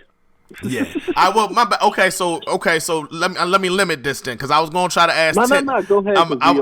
We already done did it. I was about to say I was gonna try to ask like 10 names, but I'm gonna keep it to 3 to 5 names that I know. Okay, let's keep it to 3 to 5. I'm about to do these episodes, so I just kind of want to know what you feel about these legends, and we know whatever story or whatever you want to say about them. The first, do all 10. Do all 10. Well, I did. Okay, all right. Okay, so DNA. Man, DNA hands down is the. I can't even put it in I'm trying to put it in like an NBA or something like parable, but bro, the young boy in charge that we've seen grow up to become, whether you want to call him legend, GOAT, whatever you want to call, bro, it applies because he started in the game with nothing and really came the fuck up, got his own clique. Like, so DNA is hats off a legend in my book. Right. Okay. Head Ice. Head Ice is, hold up. My bad. I'm over here laying on the floor. I'm like, I can't lay down and talk about Head Ice. Hold up. No bullshit. Ice. But Ice, bro, is I think he's so needed now more than he was back when it was Lions Den and all that, because Ice stuck to his style in a time where it's super oversaturated and a lot of people, doing the same thing. Ice stick to his bag and he sticks out so much. Ice is definitely a pillar for my era. He come from our class, you know what I mean? So I would never say anything but something good and respectful about Ice. Awesome. Okay. Loaded Lux. That dude trash. I don't even know why niggas like that. That nigga, he barely could rap, B. Yeah. Nah, I told Lux this the other day. This is funny because I said, bro, I think your third round, I told him this before and I had to say it again. I said, I don't think your third round changed hip hop. It damn near was a paradigm shift in hip hop. If you go look at Kendrick and J. Cole prior to about 2012, 13-ish, around that time, it was Good Kid, Mad City. It was J. Cole, these workouts, and you talking about chicks. Mm-hmm. And these brothers got real conscious, and they got real enlightened. And I think your third round had a big part to play in that. Because not only was they doing it, the whole battle rap third round, let's talk some real life stuff. Right. And, I don't think people know how big that third round was. Like, that really changed hip-hop. So I say that to say that Lux has so much foresight in his game. He was doing double entendres and putting 3-4 metaphors in one line when it was flying over niggas' heads. And that became a style. Then he did the third round, which I just mentioned, and leveled up with some conscious talk, and now that becomes a style. Mm-hmm. So that dude is such like I don't know. He's definitely my GOAT. Even before we battled, I wouldn't have said that because I didn't feel like that. But now I definitely put him number one. I respect it. All right, Pat Stay. Pat Stay, bro, is damn near number 2 in my book. You feel me? Incredible. Bro does everything. Jokes, punches, schemes. He could do literally everything like me. He's like the Canadian version of me. Okay. So he's in my top 3. I don't know if I put him number 2, but he's definitely high on my list because I respect somebody that can do everything. And I didn't really rank him high on my list until he did the Suge battle and did the Meat Battle Me, and he came over out here in America and showed yo, I could do what I do in Canada.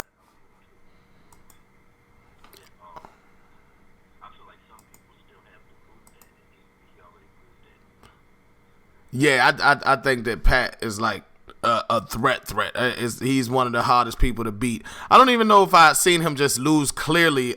Maybe Calico, but that was by default almost. King of the Dot. I could point out some, but we all got losses. Everybody is at a point now. Even Mook, people say Mook lost the verb. It's nobody could say they undefeated. Yo, you really do got a different energy because that's the next name I'm bringing up. Murder Mook. I'm the energy though. That's crazy. Murder Mook definitely. Oh, you said that's the next name, right? Yeah, yes sir. Murder Mook. I was just gonna say too about Pat Stay is that when you don't come to the other side and do it, it makes it very difficult to rank high, just in my book. Some people don't care about, they're like, yo, if you dope at what you do, where you at, cool. And I was going to use Mook as an example because that's one thing I think if Mook did, he would be high on my list, and I would just come to the other side of like, maybe go out of state and battle, maybe go to another league. Like we know in New York, like Mook's the god, like, right. Like that's what, he laid the foundation. If you say Lux, you got to say Mook name, like they pillars, they head to head like Bird and Magic. Right. Yeah. So that's the only thing that don't put him super duper high on my list, but he's still on my list. Definitely Mount Rushmore, top 5 for sure, because he's laid the foundation. He's made it able for. I'm trying to think the right way. He's made it able for us to get the money we're getting because of how high he demanded himself when we laughed at him for wanting 20,000. We all did. I don't know if you did, but I was like, nigga, asking for 20,000 for a battle rap, nigga, we're barely getting $2,000 right now. Right. And he surpassed that and made that happen times 3-4 times. Right. So business wise, if you don't think Mook is the GOAT rapping wise, as far as demanding money and holding himself at a high standard, you got to call him the GOAT of that. You feel me? I super respect that. I super respect. And coming from you, that gives it even more validity to it. Okay, so because we're not talking battle rap talk. We're just talking real life. Like I ain't got to sit here and act like I hate Mook. Like I think Mook is fucking incredible. Like even against Herb, even if people say he lost, even I think he lost, but. Like the shit he came up with, bro. If he had a spicy delivery and he had some some sauce with them bars, my nigga, that would have been one of the most impeccable performances ever. Yeah, because the bars he wrote was amazing. But I mean, except for a few reaches and stretches here or there. Yeah, but them shit was amazing. It's just the delivery and everything else wasn't there. The performance and stuff. Right. Okay, so we got Charlie Clips. Yeah, Clips is probably my number 2, if not Paste. Okay, I was wondering who the third was, but I was hoping we would get to it. So it's Clips. Yeah, Clips is probably he's ranked super high on my list because I like to judge people not just on. I mean, because let me not say I like to judge people. Everything matters. Like, you having a great personality outside of battle rap matters. Yeah. That makes people like you. That makes people want to cheer for you more. And outside of this dude being one of the greatest freestylers, and I've seen Clips off camera, like, scary. You know what I mean? Like, Clips had me shook at one time. I ain't gonna hold you around. Like, before he came back to battle. Before he battled Verb. Yeah. Okay. Yeah, before he battled Verb, so this is like all he had is this Tay Rock at this time, and we used to always be in block work, and I see him in DNA battle, and me and Clips always kind of had that energy against each other. It's like almost like the dude in the hood that like gets it in and he knocked the nigga out, but it's that one nigga that he always look at it. He know that nigga ain't scared of him, and he's like, all right, that ain't the nigga I could bully. I don't know if he gonna fight, but he's giving me this aura like he's with some shit. You know what I'm saying? Yeah. So me and Clips always had that tension and stuff, and we never really got it in, but Clips was scary. Yeah. Clips was super scary around that time. I feel like a lot of people give him flack because of, certain stuff he did joking around or playing around in his battles, which, he shouldn't have did, but Clips is definitely top 3 in my book. Yeah. I agree with all that. He kind of messing up his legacy a little bit, but I mean, but I don't forget. I have good memories. Yeah, I still think that I don't do that. Like, I'm not one of them people. If I put somebody, like, say he's on my Mount Rushmore, I get annoyed with people who think that you can take a name off of a Mount Rushmore. You can't go take George Washington. You can't take George Washington off and put Barack on because he was better. Like, it don't work like that. You know what I mean? So. Yeah. And it's weird that people would want to do that because it's like, what are you taking him off for? Because he did one thing you don't like. He did 20 years of shit you liked it. Yeah. You know what I mean? So I'm always, even if I don't respect a specific performance, I'm always gonna respect the legends, man. So we got Immaculate. Oh man, I don't know if underrated is a respectful word, but goddamn, bro, he should definitely be rated way higher than he is. If he is rated super high by whoever is listening, then you got him in the right spot, because pen-wise, he's definitely top 3 for me. Pen-wise, incredible. Like, right behind Lux or maybe Daylight, top 3 pens to me. I feel like the same thing I said about Pat Stay. If he was to come over to like URL, to more the street side, right, and prove himself, he could arguably be one of the best ever. Yeah. But I feel like you have to. It's almost like I always be trying to use parables, like I'm trying to find something good, but it's like you really can't be in the NBA and don't win no rings. Like, it's almost like being like a Barkley. Like, you so know, you're John Stockton. Yeah, you know what I'm saying? Like, Ilmac, if he gets that, like, he'll be at the next level. But Ilmac is definitely top 3 pens to me, top 10 ever for sure in my book. And him at the Source is definitely one of my inspirations early on. Okay, that's fine. Salute to Ilmac, and I respect Il. That's why he's on my list, and I'm always gonna bring him up because I respect his pen so much. Crazy. All right, so we on the last 3. We got Arsenal. Arsenal, man, guy, I hated for a long time, man. That's probably my biggest rivalry. Not Lux, it's Arsenal. You know what I'm saying? And I wanted to love this dude because he was so entertaining. He's so dope, but we just had this rivalry for so long. So, you know, when this shit used to come out and it was fire, it's all right. Y'all niggas turn that shit off, right? Yeah. But, you know, nah, bro, me and Arsenal is good now, so I could definitely speak freely. But, bro, Arsenal is, I got to thank him for my career 100%, 1,000,000%. Because if that battle never happened, how I said earlier, I would have never learned that lesson. It was Arsenal that taught me that lesson. Even though he was just in there to win the battle, he taught me a lesson that helped me gain a career for myself. And not only did he teach me a lesson, I took some of his sauce, because when I battled him, I realized bro's performance is crazy. Like, okay, bar for bar, I might think I'm better. I might think my lyrics is better. But he's amazing to watch. And if you watch my career, you know, after I battled Arsenal, you know, don't get me wrong, you know, before that with Philly Swain, she sucked it. You know, I was performing a little bit. Right. But after I battled Arsenal, I took it over the top. Damn near like how I said about the clothing, about the marketing. It's like, I was like, how else could I take this to the next level? Right. So that's why you see me ripping a shirt with Ilmac. Like, you know, if Arsenal... Yeah, I remember that. You feel me? Like, I wouldn't have been doing all that. So Arsenal is definitely a big inspiration that I've never mentioned or that people wouldn't know with my performance. Yeah. Us is one of them people. He's on my Mount Rushmore and he's not in my top 5, and people don't understand how that makes sense. But you can't have a Rushmore without Arsenal. He's not my preferred style, especially with all the disrespect, but I respect who he is and what he done for the game, and it's no denying that. Yeah, he traveled all across the world. I mean, Arsenal is I'm sure he's still the most viewed. Yeah. This is what people don't understand. Let me not say people don't understand, but maybe I could enlighten people a little more about Arsenal and people like Arsenal.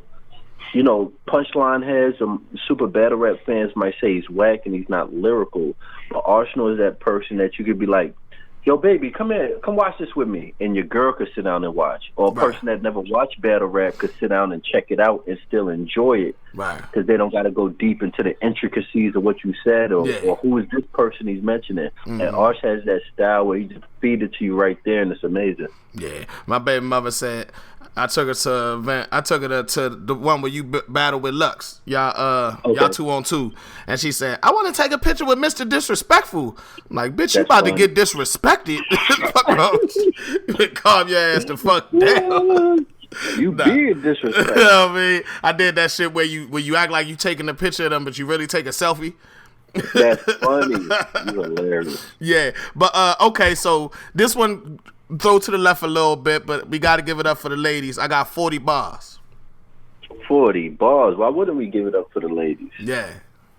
Oh, 40 bars is super duper amazing. One of my personal. All right, let me not say that.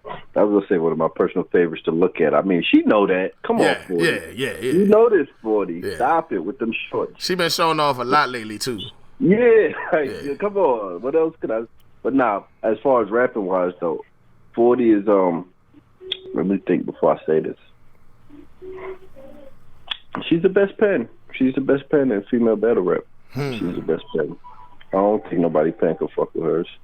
Like, she really be putting that shit together. If she keep her focus on, that's all she got to do, because she's amazing. Yeah. Like, you could argue like Jazz maybe, but I think she's the best pen because she'll get intricate and she'll say some smart shit. You know what I mean? Right. And do you think 40 would be considered a legend? Because I mean, I got an episode with her coming up. Well, why wouldn't she be? Who's a legend over her? I can't pick too many people over her. I could pick about maybe 2-3 names I won't be mad you put over her. Okay. I respect it. I gotta ask, you know what I'm saying? I'm gonna get to E Hot and all that too, but I gotta do 40 first though. That's the first female I'm gonna get with. I'm gonna get with Jazz, I'm gonna get with E Hot. E Hart might compete with her with the pens. Her and 40 is the top 2 pens. Yeah, but it's two different types of delivery. One is aggressive, and one is, you know what I mean, like lady, like it's more digestible. You know what I mean? Yeah, I wish they battle would have came out better, because both of their pens is super elite. Yeah. We over here Battle Rap Trap are scared of E Hart. Because she said she'll give you the 9 and then walk away like she copped a dime, and I'm like, God damn, it's crazy. That's crazy. This bitch crazy. All right, and last but not least, because I'm not gonna hold you up no more, man. Disaster.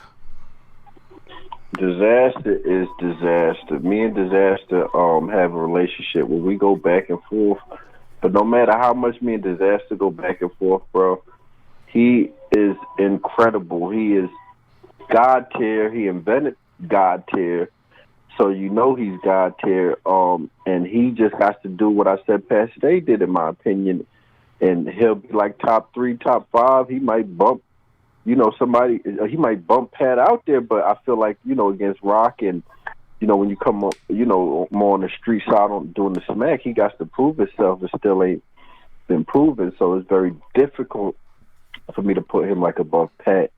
Or anybody else, but Disaster is definitely like, I don't know, I could say top 5. He's definitely like 5 or 6, if not top 5. But Disaster is definitely one of my favorites.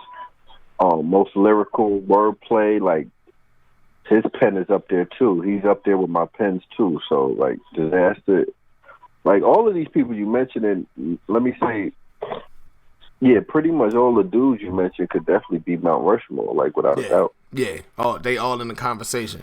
Period, without a doubt. So that's the vibe I'm kind of going with this. Did Disaster really invent God tier? Like, is that something that he put out there? Yeah, that was his lingo. Okay, Disaster. I ain't know that. Okay, he don't get his credit for that. Nah, he don't get his credit for a lot of stuff, but Disaster made a lot of stuff happen, man. We got to remember, like, he was the first one that battled a celebrity. He was the first one that battled cannabis and had gin on his radar. Like, Disaster brings that energy. He brought oxymoron from Russia and made that fucking battle happen and got damn near 15 million views or however many. Like, you know what I'm saying? So I think, a lot of shit he does, a lot of shit talking, a lot of stuff he does makes people not like him and not want to fuck with him. But, the stats and the numbers are there, and the accolades are there. Like, you can't ignore that. Right. That's fire.